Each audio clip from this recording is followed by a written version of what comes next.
స్వాగతం. నేను మీ పావని.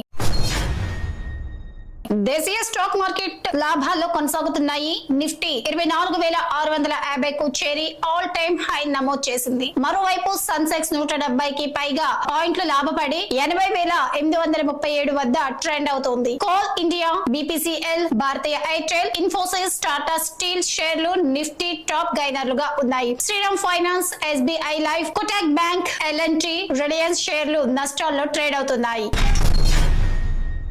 ఒక ప్రైవేట్ కొరియర్ కస్టమర్ కేర్ కు ఫోన్ చేస్తే 40,000 రూపాయలు మాయమైన ఘటన అమీన్పూర్ పిఎస్ పరిధిలో జరిగింది. వివరాల ప్రకారం సాయి భగవాన్ కాలనీలో నివాసం ఉంటున్న ఓ సాఫ్ట్వేర్ ఉద్యోగి ఆదివారం బీటీసీ అనే కొరియర్ కస్టమర్ కేర్ సెంటర్ కు ఫోన్ చేశాడు. లింక్ పంపుతున్నాను, దానిలో 5,000 రూపాయలను పంపించండి, కొరియర్ చేరుతుంది అని కస్టమర్ కేర్ ఉద్యోగికి చెప్పగా డబ్బులు పంపించాడు. వెంటనే ఆ సాఫ్ట్వేర్ ఉద్యోగి ఖాతాలో 40,000 రూపాయలు డ్రా అయ్యాయని చెప్పుకొచ్చారు.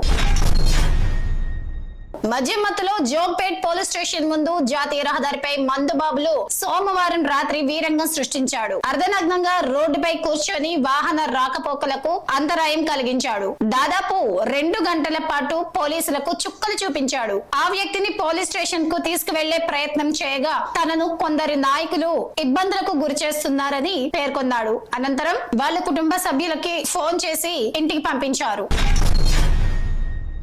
హైదరాబాద్ కూకట్పల్లిలోని జేఎన్టీయూ యూనివర్సిటీ బాయ్స్ హాస్టల్లో విద్యార్థులకు పెట్టే ఆహారానికి సరైన మూతలు పెట్టకపోవడంతో పిల్లి బకెట్ లో ఉన్న నీటిని తాగుతున్న దృశ్యాలను విద్యార్థులు చిత్రీకరించారు. ఆదివారం రాత్రి ఈ ఘటన జరిగినట్లు వారు తెలిపారు. ఏదైనా సమస్య ఉందని మాట్లాడితే తమకు మెమోలు ఇచ్చి సస్పెండ్ చేస్తారని భయభ్రాంతులకు గురి చేస్తున్నారని విద్యార్థులు వాపోయారు. రెగ్యులర్ వీసీని నియమించాలన్నారు. ప్రజల సమస్యలను నేరుగా తెలుసుకుని సత్వర పరిష్కారం చూపేందుకు సోమవారం జీహెచ్ఎంసీ ప్రధాన కార్యాలయంలో నిర్వహించిన ప్రజావాణి కార్యక్రమానికి 64 అర్జీలు, ఫోన్ ద్వారా 8 విన్నపాలు వచ్చాయని పరిపాలన విభాగం అదనపు కమిషనర్ నళిని పద్మావతి తెలిపారు. 6 జోనల్ కార్యాలయాలలో నిర్వహించినటువంటి ప్రజావాణికి 102 అర్జీలు వచ్చాయన్నారు. వాటిని ఆయా విభాగాల ఉన్నతాధికారులు పరిశీలించారని వేగంగా పరిష్కరించాలని కోరారు. బైక్ పై ఎవరెస్ట్ శిఖరం కంటే ఎత్తైన రోడ్డు మార్గంలో ఉమ్లెంగ్ లా పాస్ ను చేరుకుని తిరిగి వచ్చిన హైదరాబాద్ మహిళా రైడర్ హారికను ఎమ్మెల్యే వివేక్ వెంకటస్వామి అభినందించారు. బంజారా హిల్స్ లో ఎమ్మెల్యే వివేక్ ను హారిక కలిశారు. ఈ సందర్భంగా ఆయన మాట్లాడుతూ ఉమ్లింగ్ లా పాస్ దీని ఎత్తు 19,024 అడుగుల ఎత్తును చేరుకున్న తెలంగాణ తొలి మహిళగా హారిక నిలిచి తెలుగు బుక్ ఆఫ్ రికార్డ్స్ లో స్థానం సంపాదించడంపై ఆయన అభినందనలు తెలియజేశారు. ట్రైనీ ఐఏఎస్ పూజా ఖేడ్కర్ వ్యవహారంపై స్మితా సబర్వాల్ స్పందించారు. సివిల్ సర్వీస్ లోకి వచ్చేందుకు కొందరు ఫేక్ సర్టిఫికెట్లు ఉపయోగించారని వార్తలు ఆందోళనకరం. చాలా మంది తెలివైన విద్యార్థులు ఐఏఎస్, ఐపీఎస్ కావడం వారి గమ్యస్థానంగా పరిగణిస్తారు. మెరిట్ ద్వారానే వారు దానిని చేరుకోగలరు. సమగ్ర విచారణ జరిపి ఇలాంటి మోసగాళ్లను ఏరివేయాలని, రిజర్వేషన్ కోటాల విషయంలో వ్యవస్థలో మార్పులు అవసరమని ట్వీట్ చేశారు.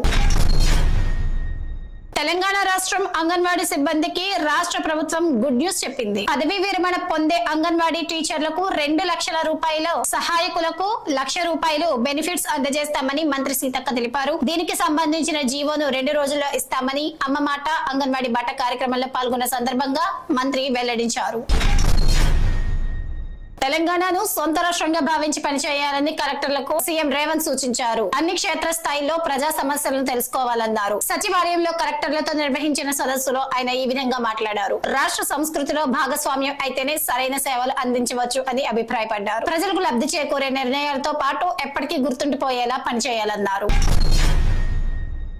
నాగలగిద్ద మండలంలో రేఖా నాయక్ తండా, చోక్లా తండా, శాంతినగర్ తండాలోని ప్రభుత్వ పాఠశాలలు మూతపడ్డాయి. ఇక్కడి టీచర్లు ఇటీవల జరిగిన బదిలీలో మరో చోటికి వెళ్లారు. ఈ పాఠశాలలు దూర ప్రాంతాల్లో ఉండడంతో ఇక్కడికి రావడానికి టీచర్లు సుముఖత చూపట్లేదు. దీంతో పిల్లలను తమ వెంట పనులకు తీసుకెళ్లగా మరికొందరు ప్రైవేట్ పాఠశాలలకు పంపుతున్నారు. వెంటనే కలెక్టర్ స్పందించి స్కూళ్లను తెరిపించాలని స్థానికులు కోరుతున్నారు. ఇది వాళ్ళ టాప్ 10 బులెటిన్ న్యూస్. మరో టాప్ 10 బులెటిన్ న్యూస్ లో మళ్ళీ కలుద్దాం.